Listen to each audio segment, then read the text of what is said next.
Donc bonjour et bienvenue à cette session, première session de la journée. J'ai quand même le trac parce qu'il y a tellement de bons acteurs sur ce salon, avec chacun leur bonne solution et c'est vraiment très intéressant de voir que ce marché est tiré vers le haut à différents niveaux, même des compétiteurs, et c'est bien d'avoir des bons compétiteurs. Voilà. Donc je me présente, je suis Valérie Schoen, responsable grand compte chez Moxa. Et au cours de ma carrière, j'ai travaillé chez Siemens, chez Huawei, chez Avaya et d'autres, Lucent. Donc la partie IT, OT, ce sont des domaines que j'ai eu à côtoyer souvent. Et mon rôle aujourd'hui est de vous parler de l'OT. Voilà. L'IT, il y a des belles pratiques qui sont en place depuis très longtemps, depuis la fin du précédent millénaire, si je puis dire, des choses qui sont bien connues. Et ces choses-là, naturellement, arrivent dans le domaine de l'OT. Et il faut naturellement les mettre en place comme il faut. Et il y a le volet sécurité et disponibilité du réseau et des infrastructures OT et des systèmes de production. En quoi l'IT diffère-t-elle de l'OT? Je prends un exemple qui est toujours assez simple. Alors attention, je ne veux pas généraliser la chose, mais simplement, voilà.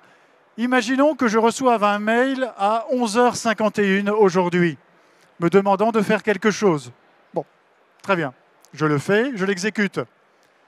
S'il a été envoyé à 11h48, 3 minutes avant ou 2 minutes avant, à la rigueur, ça ne me fait ni chaud ni froid. J'ai eu l'information, 1 minute, 2 minutes d'écart, c'est pas trop gênant. Attention, dans l'IT, il y a aussi des domaines importants, comme par exemple, si je prends tout ce qui est trading, banking, tout ce qui est par exemple les hôpitaux et autres, là, il peut y avoir des contraintes de temps. Mais là, c'est un exemple que je prends volontairement dans l'IT. Dans l'OT, c'est différent. La disponibilité, si vous avez une perte de paquet, un message, une information qui ne vous parvient pas, qui ne parvient pas au process en ayant moins d'une seconde parfois, ça peut avoir de très, très, très, très graves conséquences. Et ça, c'est un grand différenciant. Premier point. L'autre point, et l'un des différenciants aussi, ça peut être jusqu'à la perte de santé, de vie de quelqu'un. L'autre point, c'est la base installée aujourd'hui.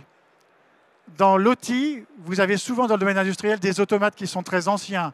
Dans l'énergie, le transport d'énergie, la distribution d'énergie, vous avez des IED, des PLC, des automates, des équipements de mesure qui sont très anciens mais qui continuent à très bien fonctionner. On demande de l'engagement sur des disponibilités de 10 ans, 15 ans et autres. Et ça ne se change pas comme ça. Mais ces équipements, il faut savoir les intégrer dans des réseaux modernes et les sécuriser. Ça, c'est un point aussi différenciant de l'OT par rapport à l'IT, où les périodes de renouvellement des réseaux sont différentes et des solutions. La partie sécurité intuitive, pourquoi? Parce que comme je vous l'ai dit, depuis la fin du précédent millénaire, l'IT, les gens sont plus ou moins rodés sur ces sujets-là, de programmation, de gestion de réseau, de cybersécurité. L'OT, c'est quelque chose de nouveau. Les gens sont très compétents, ont de bonnes choses, de bonnes compétences, mais quand demain, on leur demande de gérer un réseau OT avec de la cybersécurité, tout de suite, c'est un frein. C'est « oh là là, je vais devoir me former beaucoup, suis-je capable d'eux ?» et autres. Il faut savoir accompagner les gens pour justement les aider à programmer facilement et justement gérer ces aspects sécurité. Et bien entendu, la conformité avec les standards industriels, les réglementations. Quand je dis standards industriels, c'est standards industriels pour la cybersécurité, les protocoles aussi qui sont gérés.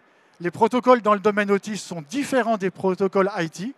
Donc il faut avoir des firewalls, avoir de l'IPS, IDS spécialisés, et aussi, là encore, des normes en termes de robustesse de l'équipement.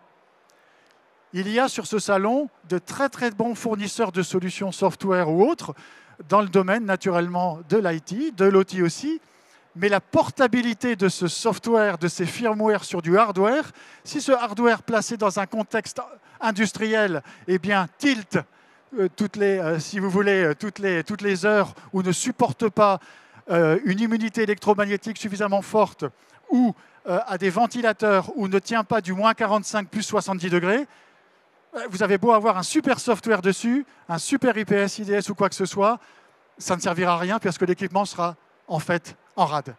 Donc tout ça, ce sont des choses qui font des différenciants entre l'OT et l'IT.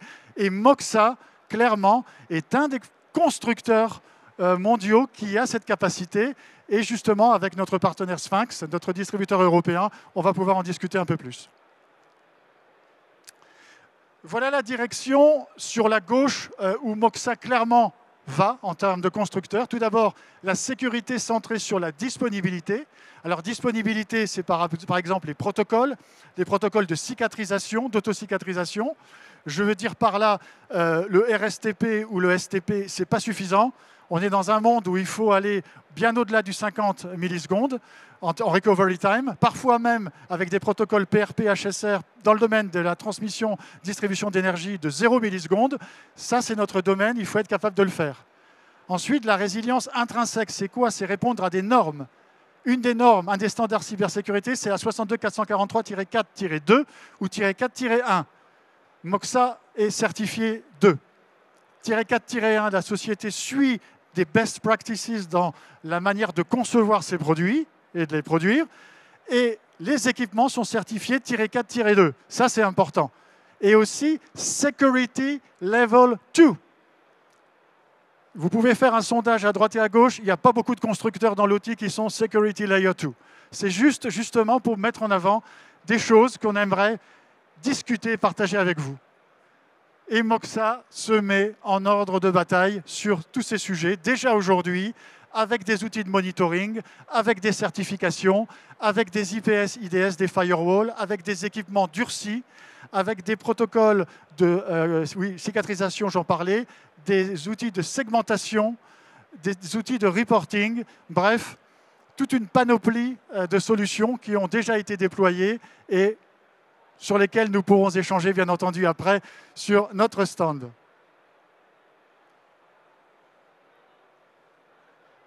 Voilà, donc en termes de différenciants encore, pourquoi Moxa un acteur de l'OT majeur? Je vous l'ai dit, il y a beaucoup de bons concurrents sur le marché et on a vraiment des choses à faire valoir. C'est tout d'abord la cybersécurité native OT. Moxa, ça fait plus de 40 ans que nous construisons des équipements réseau dans l'industrie. Donc si on faisait des choses mauvaises, ça se saurait.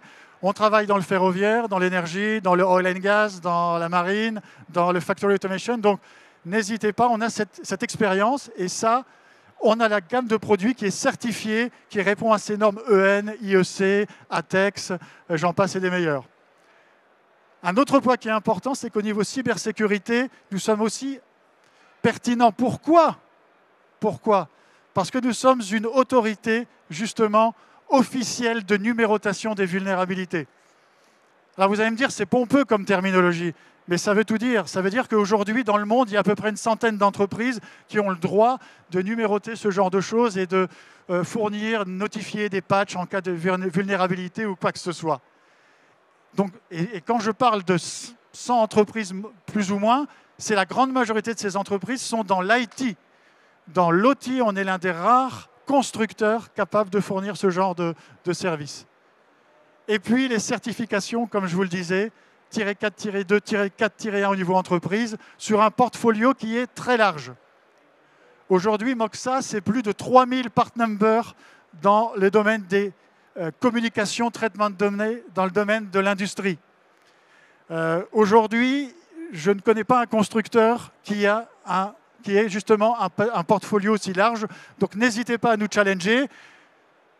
Si on est bon, on continuera la route ensemble. Si on n'est pas bon, bah, vous passerez à un autre. Hein. C'est comme ça, hein. C'est ça la vie. Mais c'est juste pour dire qu'il y a un portfolio qui est très large, des équipements réseau, des computers, des comment dirais-je, convertisseurs, des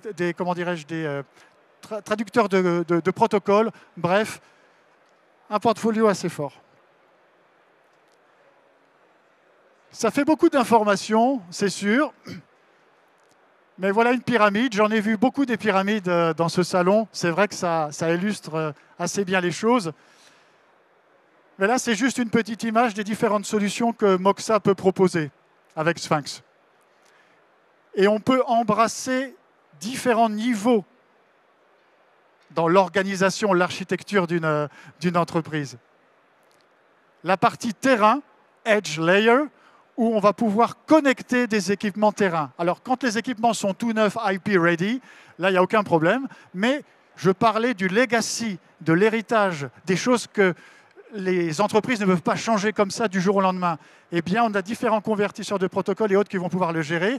Et pour garantir la cybersécurité IPS, IDS sur des équipements anciens, on va même pouvoir faire du virtual patching avec des équipements qui vont gérer justement des mises à jour cybersécurité sans remettre en cause le hardware existant. C'est un peu technique, mais on pourra y revenir un peu plus en détail sur le stand Sphinx après coup. Des firewalls, bien entendu, industriels qui vont faire de l'IPS, IDS, pas que sur des protocoles IT, mais sur du DNP3, du protocole 101.104, du MMS, des choses de ce type-là. Bref, des protocoles industriels. Et ça, aujourd'hui, il n'y en a pas tant que ça qui le font. Ou ils disent qu'ils le font, mais comme ils n'ont pas forcément la connaissance de l'OT, de l'industriel, ça prend plus ou moins de temps. On a ces équipements qui sont déjà disponibles et déjà déployés. Segmenter le réseau, donc différents firewalls, et la partie naturellement backbone, tout ce qui est supervision et autres. Alors là, il y a du 10 giga, du giga, du 2,5, différents types de redondance. Bref, la partie computing aussi. Challengez-nous, posez-nous des questions. Je vous dis, si on est bon, on est bon. Si on n'est pas bon, on n'est pas bon. Mais il faut nous challenger, ce serait dommage, parce qu'avoir un acteur sur le marché avec Sphinx qui puisse embrasser autant de sujets, pourquoi s'en passer? La partie software, on parlait de la partie hardware là beaucoup, les switches, les routeurs, les convertisseurs de protocole, les media converters, les computers et autres. Il faut savoir maintenant gérer tout ça. Souvenez-vous, un ingénieur, un technicien, maintenance, a de très bonnes compétences, mais quand on lui met entre les mains la cybersécurité, c'est un sujet important, il faut la paramétrer convenablement. Savez-vous que près de 70% des problèmes de filtrage ou d'autorisation de port dans un firewall sont liés justement à une problématique justement d'autification et d'assignation des ports et de programmation du firewall lui-même. C'est dire l'importance de l'outil d'administration d'un firewall. Il doit être simple, mais suffisamment complet pour adresser les fonctionnalités majeures. Eh bien, sur notre stand, il y a une démo, c'est MXView One. Là, vous avez quelques copies d'écran qui vous montrent les visualisations de topologie, les niveaux d'activité, les niveaux de fonctionnalité cybersécurité activés par rapport à la 62443-4-2 dans le switch très, très facilement, comment on peut générer des reporting, comment on peut intégrer ça dans une couche software de votre société qui va gérer la partie cybersécurité. Ça, ce sont autant de paramètres qu'on va pouvoir justement gérer. Alors les voilà, je les passe un peu en revue.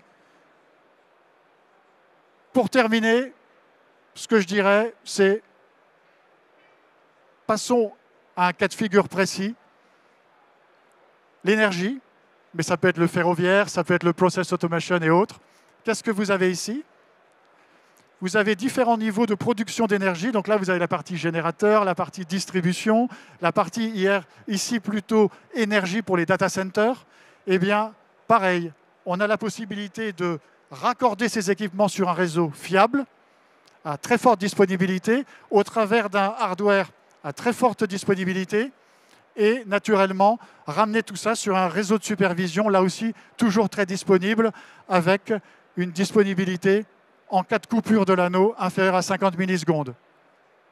Juste pour la petite anecdote, et ça, je suis sûr de ce que je dis, on est le seul constructeur à assurer le 50 millisecondes de recovery time dans un anneau jusqu'à 256 switches.